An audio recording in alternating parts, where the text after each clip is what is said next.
For decades, politicians and pundits have terrified Americans with dire warnings about trade deficits, claiming they represent economic weakness or foreign exploitation. They've convinced millions that when we import more than we export, we're somehow losing a global economic war. This fundamental misunderstanding has led to destructive trade wars, harmful tariffs, and policies that ultimately impoverish the very people they claim to protect. The rhetoric grows more heated each election cycle, with candidates promising to fix our trade imbalance as if it were a broken machine rather than a natural economic phenomenon. But what if I told you that a trade deficit often signals economic strength, not weakness? What if the data shows that countries with trade deficits frequently enjoy higher living standards, more consumer choice, and greater economic dynamism than their surplus counterparts? What if the very policies designed to eliminate trade deficits actually make Americans poorer, less competitive, and more economically isolated? Today, I'll demonstrate why the fear of trade deficits represents one of the most persistent and destructive economic fallacies of our time, and how free trade, regardless of import-export balance, consistently creates wealth and opportunity for all participants. The evidence is clear, the logic is sound, and the conclusion is unavoidable. Trade deficits can be a sign of prosperity, not poverty. Prepare to have your assumptions challenged by facts. Chapter 1: The Accounting Illusion That Fools Politicians and Voters. The fundamental error in understanding trade deficits begins with treating international commerce like a household budget or a zero-sum game. Politicians love to declare that America is living beyond its means when imports exceed exports, as if the nation were maxing out credit cards with no way to pay them back.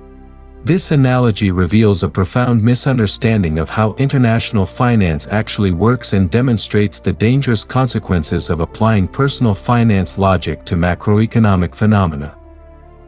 When Americans purchase goods from abroad, we don't simply send dollars overseas never to return, creating some kind of economic black hole. Those dollars must come back to America in some form, either through foreign investment in American assets, purchases of American securities, real estate investments, or eventual purchases of American goods and services. This isn't theory, it's an accounting identity. The balance of payments must balance. Every dollar that leaves America in payment for imports must return through the capital account or future trade flows. During my years analyzing monetary flows and international economics, I observed that trade deficits reflect voluntary exchanges where both parties benefit substantially. When an American buys a German car, both the American and the German benefit from the transaction. The American gets a vehicle they prefer over domestic alternatives, perhaps because of superior engineering, better fuel efficiency, or more attractive styling. The German manufacturer receives dollars they value more than the car they produced. This mutual benefit doesn't disappear simply because government statisticians label one side an import and create scary-sounding deficit numbers. Consider Japan in the 1980s, when trade deficit fears reached hysteria levels that make today's concerns seem mild. Critics claimed Japan was beating America in trade, hollowing out American manufacturing, and somehow exploiting American consumers. Yet American consumers were getting high-quality cars and electronics at competitive prices, while Japanese companies were investing their dollar earnings back into American real estate, factories, and securities. Both nations prospered tremendously during this period. The supposed losers in this trade relationship, American consumers, enjoyed unprecedented access to quality goods that enhanced their living standards and freed up income for other purposes.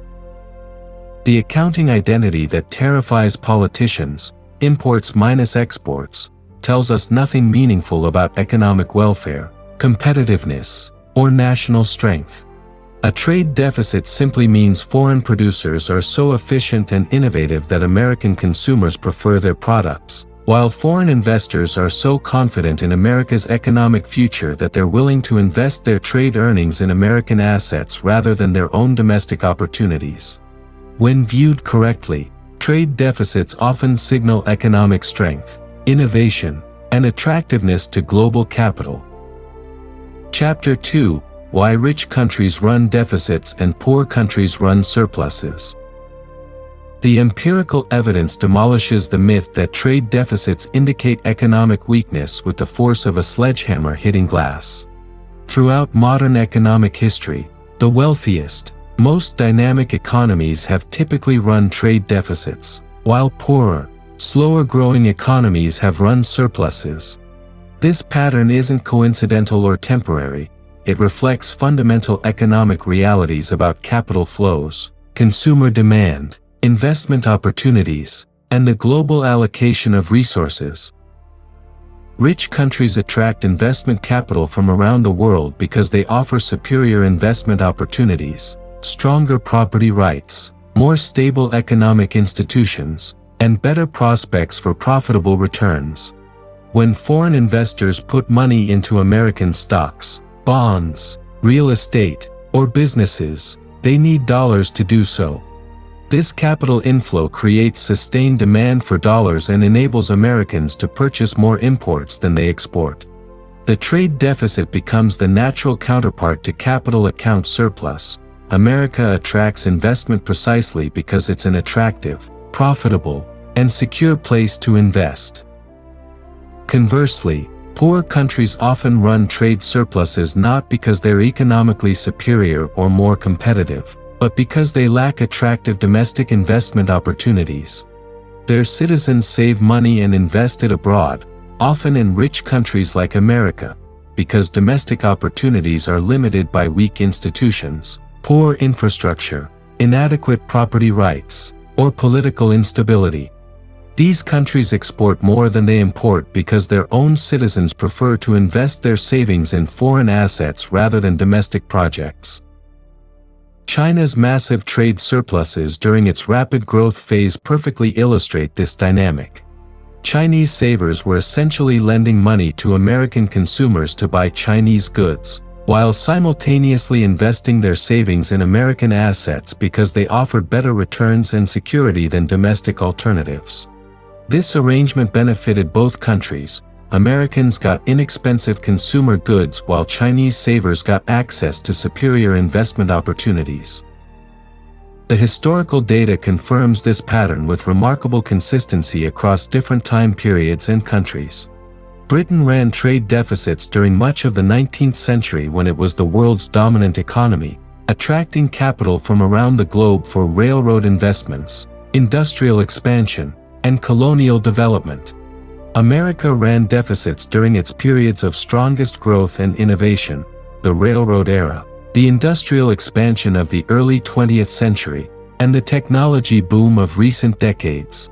Meanwhile, countries experiencing economic stagnation often see their trade balances improve simply because domestic demand weakens, investment opportunities disappear, and capital flees to more attractive destinations. This relationship explains why trade deficit fears are not just misguided but completely backwards. A healthy, growing economy naturally attracts foreign investment and imports. Citizens have higher incomes and demand more variety in goods and services than domestic producers can efficiently provide. The trade deficit becomes a sign of economic vitality and global confidence, not weakness or failure. Chapter 3: The Consumer Benefit Revolution That Politicians Ignore. Politicians obsess over trade statistics while completely ignoring the most important economic metric: consumer welfare and living standards. Every voluntary trade occurs because both parties expect to benefit, and international trade is no exception. When Americans choose foreign goods over domestic alternatives, they're making informed decisions based on quality, price, functionality, and personal preferences. These choices directly improve their living standards and increase their real purchasing power. Yet trade deficit fearmongers treat consumer benefits as completely irrelevant to economic policy.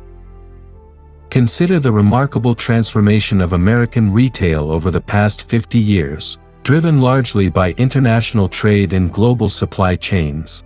The explosion of imports has given American consumers access to an unprecedented variety of goods at competitive prices that would have been unimaginable under purely domestic production.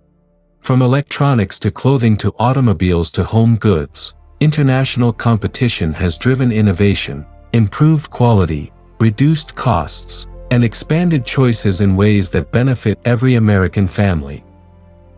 The smartphone in your pocket represents a miracle of global trade and specialization. It likely contains components from dozens of countries, semiconductors from Taiwan, rare earth elements from China, software from America, design elements from multiple continents, assembled through complex global supply chains that deliver remarkable technology at prices that would have been unimaginable under purely domestic production. The alternative, an American-made smartphone, would cost thousands of dollars more and offer far inferior performance, if it could be produced at all. The economic research demonstrates that trade liberalization consistently benefits consumers through multiple channels: lower prices, higher quality, greater variety, and faster innovation. Studies of trade opening in various countries show that consumer welfare gains from access to imports often exceed any short-term adjustment costs by substantial margins, sometimes by ratios of 10 to 1 or higher. When trade restrictions are imposed, consumers inevitably pay higher prices for lower quality goods, representing a direct transfer from consumers to protected domestic producers and their workers. Even more importantly, import competition forces domestic producers to innovate and improve efficiency rather than resting on their laurels. American companies that face international competition become stronger, more innovative, and more efficient than those protected from foreign rivals.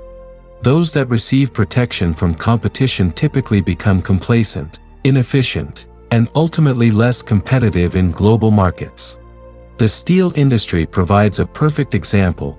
Periods of protection led to technological stagnation and declining competitiveness, while periods of competition drove innovation, efficiency improvements, and stronger long-term performance. The focus on trade deficits diverts attention from these massive consumer benefits and the dynamic improvements they represent. Politicians who promise to fix trade deficits through restrictions are essentially promising to make consumers worse off by limiting their choices, forcing them to pay higher prices for inferior goods, and reducing the competitive pressure that drives innovation throughout the economy. Chapter 4: How Capital Flows Make Trade Deficits Economically Beneficial. Understanding trade deficits requires understanding capital flows, the movement of investment money across borders that represents one-half of the international economic equation. These flows are not separate from trade flows, they're two sides of the same coin, connected by iron laws of accounting and economics. When America runs a trade deficit, it simultaneously runs a capital account surplus, meaning more money flows into America for investment than flows out. This capital inflow strengthens the American economy by funding business expansion, infrastructure development, technological innovation, and economic growth. Foreign investment in America takes many forms, each benefiting the domestic economy in different but important ways. When foreign companies build factories in America, they create high-paying jobs, bring advanced technology and management techniques, introduce global best practices, and often locate in areas that benefit from economic development. When foreign investors purchase American stocks and bonds, they provide capital that American companies use to expand operations, fund research and development, build new facilities, and hire additional workers. When foreign governments and institutions buy American Treasury securities, they help finance government operations at lower interest rates than would otherwise be possible, reducing the cost of government borrowing and freeing up resources for other uses. When foreign banks and financial institutions invest in American financial markets, they add liquidity, reduce transaction costs, and improve market efficiency for all participants. The macroeconomic data reveals that countries receiving net capital inflows, those with trade deficits, typically experience faster economic growth, higher productivity increases, greater innovation rates, and more rapid improvements in living standards than countries with capital outflows. This makes perfect economic sense. Capital flows to where it can be most productively employed, where returns are highest, and where investment opportunities are most attractive. Historical examples abound throughout American economic development. During America's rapid industrialization in the 19th century, European capital helped finance railroad construction, factory building, mining operations, and infrastructure development that laid the foundation for American prosperity. America ran trade deficits during these periods, but the foreign investment enabled faster economic growth and higher living standards than would have been possible with purely domestic savings and investment. Similarly, emerging economies today that attract foreign investment typically run trade deficits while experiencing rapid economic development, technological advancement, and rising living standards. The trade deficit reflects their success in attracting global capital, not their failure to compete internationally. The relationship between trade and capital flows also explains why trade deficits often correlate with economic strength rather than weakness. Strong economies attract investment, which requires foreign currency, which enables imports to exceed exports. Weak economies experience capital flight, which reduces import capacity and may artificially improve trade balances while indicating serious underlying economic problems. Politicians who want to eliminate trade deficits through trade restrictions fundamentally misunderstand this relationship and would inadvertently reduce foreign investment in America, limiting the capital available for domestic economic growth, innovation, and job creation. Chapter 5: The Employment Fallacy Exposed by Comprehensive Evidence.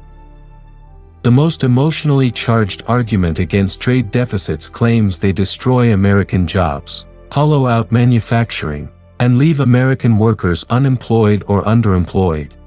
This argument seems intuitive and politically powerful. If we import more goods, doesn't that mean fewer American workers are needed to produce them domestically? The logical fallacy becomes apparent when we examine the complete economic picture rather than focusing on isolated sectors, visible job losses, or short-term disruptions while ignoring job creation, productivity gains, and long-term economic benefits. The empirical evidence consistently contradicts the supposed correlation between trade deficits and employment problems. During periods when America's trade deficit expanded rapidly, such as the economic boom of the 1990s, employment often grew substantially, unemployment fell to historically low levels, and wages increased across most sectors. Conversely, during recessions when trade deficits typically shrink due to reduced consumer spending, unemployment rises dramatically. This pattern reflects the underlying economic reality. Trade deficits often accompany economic growth, higher incomes, increased consumer confidence, and expanded demand for both domestic and foreign goods and services.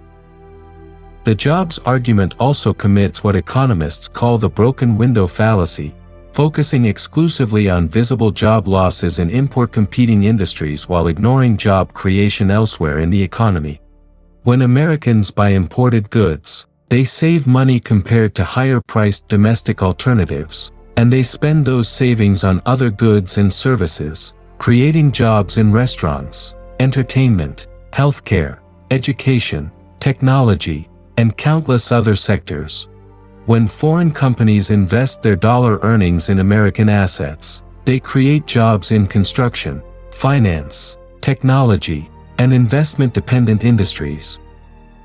When import competition forces American companies to become more efficient and innovative, they often become more competitive in global markets and expand employment in export-oriented activities, research and development, marketing, and higher-value production processes.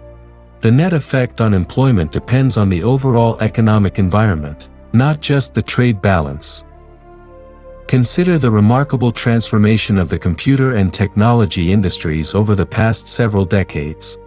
As electronic component production moved to Asia where it could be performed more efficiently, American companies shifted toward higher-value activities like design, software development, innovation, marketing, and system integration. Total employment in technology sectors expanded dramatically even as manufacturing employment declined, and American workers moved into higher-paying, more productive jobs that leveraged America's comparative advantages in innovation, education, and intellectual property development. The data shows that countries with the highest living standards typically import large quantities of goods that could theoretically be produced domestically, from clothing to electronics to automobiles. This pattern reflects efficient resource allocation. Domestic workers focus on activities where they have comparative advantages while importing goods that other countries can produce more efficiently. The result is higher overall productivity, increased real incomes, and support for more and better paying jobs than would exist under protectionist policies that artificially preserve inefficient domestic production. Chapter 6: Why Protectionist Solutions Create More Problems Than They Solve. Politicians who promise to solve trade deficits through tariffs, quotas, import restrictions, and other protectionist measures are prescribing medicine that's worse than the supposed disease. The economic evidence demonstrates consistently that protectionist measures reduce overall economic welfare, destroy more jobs than they save, increase costs for consumers and businesses, and often fail completely to improve trade balances.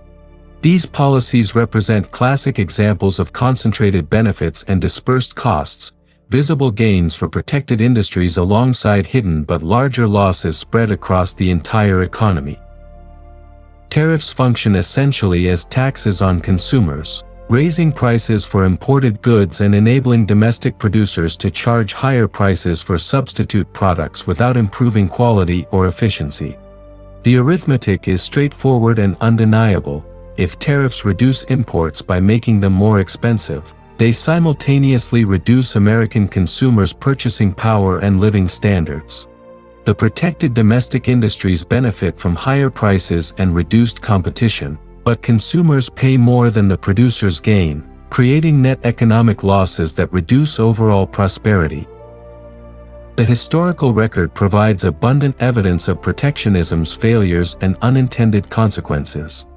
The Smoot-Hawley Tariff of 1930 was intended to protect American jobs and industries during the early stages of the Great Depression. Instead, it triggered international retaliation as other countries imposed their own tariffs on American exports, collapsed international trade volumes, destroyed export-dependent jobs, and deepened the economic downturn. More recently, tariffs on steel have repeatedly failed to revitalize the American steel industry while imposing higher costs on steel-using industries like automobiles, construction, and machinery, destroying jobs in those sectors. Protectionist measures also fail to address the fundamental economic causes of trade deficits, which reflect underlying patterns of saving, investment, and capital flows rather than trade policies. Since trade balances reflect macroeconomic conditions, tariffs cannot permanently alter them without addressing these deeper factors. If Americans continue to save less than they invest, and if America continues to attract foreign investment due to superior opportunities, trade deficits will persist regardless of trade restrictions. Tariffs simply shift imports from targeted countries to other suppliers, often at higher costs to consumers, without changing the overall trade balance. Perhaps most importantly for long-term economic health, protectionism reduces the competitive pressure that drives innovation, efficiency improvements, and economic progress. Industries that receive protection from foreign competition typically become less competitive over time, requiring even more protection to survive against international rivals. Meanwhile, the economy as a whole suffers from reduced productivity growth, slower innovation, higher costs, and diminished competitiveness in global markets. The supposed cure becomes the disease, creating long-term economic weakness and dependency in the name of short-term protection for politically influential industries. The path to economic strength lies not in restricting trade but in maintaining the competitive environment that encourages innovation, efficiency, adaptation to changing global conditions, and the continuous improvement that drives economic progress. Chapter 7: America's Competitive Advantages in the Modern Global Economy. America's trade deficits often reflect its competitive advantages and economic strengths rather than weaknesses or failures in global competition. The United States dominates global markets in high-value services, cutting-edge technology, financial innovation, entertainment content, higher education, and intellectual property creation, sectors that don't always show up clearly in traditional trade statistics but represent enormous economic value. When we focus solely on goods trade while ignoring services, intellectual property, and capital flows, we miss America's strongest competitive positions in the modern global economy. American companies lead the world in software development, financial services, entertainment content creation, higher education, advanced technology design, and innovation across multiple sectors. These service exports often don't require physical shipment across borders, making them less visible in trade statistics but increasingly important in the modern economy. When foreign students pay tuition to attend American universities, foreign companies license American technology and patents, foreign consumers use American software platforms and entertainment content, or foreign businesses employ American consulting and financial services, these transactions represent American exports that strengthen the overall economic position. The dollar's role as the global reserve currency provides America with unique advantages that translate into apparent trade deficits but real economic benefits.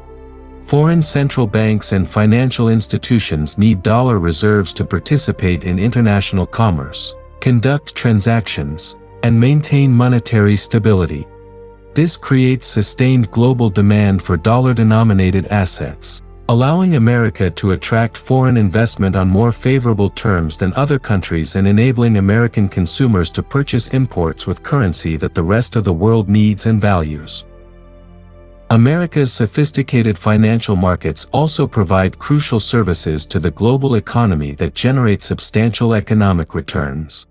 When foreign companies list on American stock exchanges, foreign governments issue bonds in American capital markets, or foreign investors use American financial institutions to manage their portfolios and conduct transactions, they're essentially purchasing American financial services and contributing to American economic strength. These invisible exports help balance the visible trade in manufactured goods. The modern innovation economy increasingly rewards countries that can create new ideas, technologies, business models, and intellectual property rather than simply manufacturing physical products efficiently. America's world-class educational institutions, entrepreneurial culture, strong intellectual property protections, venture capital markets, and research infrastructure position it to excel in this environment. Trade deficits in manufactured goods may simply reflect America's rational specialization in higher value activities while importing efficiently produced physical goods from countries with comparative advantages in manufacturing and assembly. This specialization benefits American workers by focusing employment on higher productivity, higher wage activities that leverage uniquely American advantages in education, innovation, creativity, and problem solving, rather than viewing trade deficits as problems to solve through protectionist policies. Policymakers should focus on maintaining and strengthening America's competitive advantages in education, innovation, financial services, rule of law, and the institutional framework that supports entrepreneurship and economic dynamism. Conclusion. The evidence is overwhelming and the logic is unassailable. Trade deficits are not the economic catastrophe that politicians claim them to be. They often signal economic strength, consumer welfare, and attractive investment opportunities rather than weakness, exploitation, or competitive failure. Countries that enjoy high living standards typically run trade deficits because their citizens can afford to purchase the best products available globally, while their economies attract investment from around the world seeking superior returns and opportunities. America's trade deficits reflect its position as the world's most attractive destination for investment and its consumers' access to global markets for goods and services. These deficits represent the natural result of economic success, not failure. They demonstrate that American consumers have the purchasing power to buy what they want, that foreign investors view America as the best place to invest their capital, and that the American economy offers opportunities that attract global resources. The real danger lies not in trade deficits themselves, but in the protectionist policies promoted to fix them. Tariffs, quotas, and trade restrictions impoverish consumers, reduce competition, undermine innovation, and eliminate the competitive pressure that drives economic progress. Rather than eliminating trade deficits, these policies typically shift them around while making everyone worse off through higher prices, reduced choices, and diminished economic efficiency. The path forward requires abandoning mercantilistic thinking that treats trade as warfare and embracing the empirical evidence that voluntary exchange benefits all participants. America's economic strength comes from its competitive advantages in innovation, services, education, financial markets, and attracting global investment, not from achieving arbitrary trade balance targets set by politicians. When we stop fearing trade deficits and start appreciating the consumer benefits, capital flows, and economic dynamism they represent, we can focus on policies that truly strengthen America's economy, education, innovation, property rights, rule of law, and the institutional framework that supports free markets and economic freedom.